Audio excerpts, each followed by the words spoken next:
ഫാർമസിയുടെ വെറും പ്രൊമോഷനാണ് അതെന്ന, പക്ഷെ എൻ്റെ ലൈഫിൽ റിയൽ എക്സ്പീരിയൻസ് വന്നപ്പോൾ എനിക്ക് മനസ്സിലായി. ഇപ്പോഴും നിങ്ങൾ ഈ ഒരു സാധനം യൂസ് ചെയ്തിട്ടാണ് നിങ്ങളുടെ ഫേസിലെ അൺവാണ്ടഡ് ആയിട്ടുള്ള ഹെയർസ് റിമൂവ് ചെയ്യുന്നത്. ഞാനും കുറച്ച് നാൾ മുന്നേ വരെ ഇതാണ് യൂസ് ചെയ്തുകൊണ്ടിരുന്നത്. പക്ഷേ ഇപ്പോൾ വന്ന് എൻ്റെ ഫേസിൽ മൊത്തം ഫുൾ പിഗ്മെന്റേഷൻ ആയി ഈ ഒരു സാധനം കാരണം. അങ്ങനെ ഞാൻ ഈ ഫാർമസിയുടെ ഈ ഒരു പ്രോഡക്റ്റ് ഫാർമസി തന്നെയാണ് ബെറ്റർ എന്ന്. കഴിഞ്ഞ തവണ ഞാൻ അത് യൂസ് ചെയ്തിട്ടാണ് ഫേഷ്യൽ ഹെയർ മൊത്തം റിമൂവ് ചെയ്ത്. എനിക്ക് പിമ്പിൾസോ കാര്യങ്ങളോ ഒന്നും അങ്ങനെ വന്നിട്ടില്ല.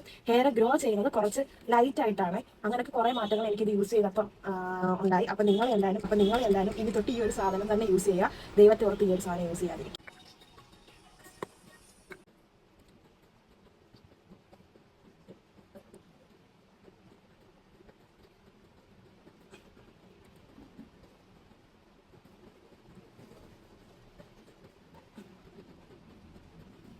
ഒരു മോയ്സ്ചറൈസർ നല്ല രീതിയിൽ അപ്ലൈ ചെയ്തിട്ട് വേണം ഇത് യൂസ് ആക്കാൻ വേണ്ടിയിട്ട്.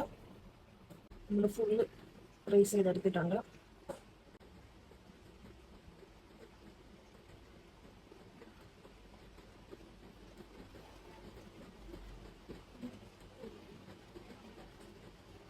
അപ്പോൾ ഇതിന്റെ ലിങ്ക് വേണമെന്നുണ്ടെങ്കിൽ നിങ്ങൾ കമന്റ് ചെയ്താൽ മതി. ഒന്നേ സൂപ്പർ മാർക്കറ്റിൽ ഇതുപോലെ ഒരു പീസായിട്ട് കിട്ടും, ഇല്ലെങ്കിൽ കോംബോ ഓഫറിലും അങ്ങനെയൊക്കെ പർപ്പിളിലും അതേപോലെ ഫ്ലിപ്കാർട്ടിലും എല്ലാം അവൈലബിൾ ആണ്. അപ്പോൾ അവൈലബിൾ ആയിട്ടുള്ള എല്ലായിടത്തെ ലിങ്ക് ഞാൻ ഇതിൽ കൊടുത്തിരിക്കാം.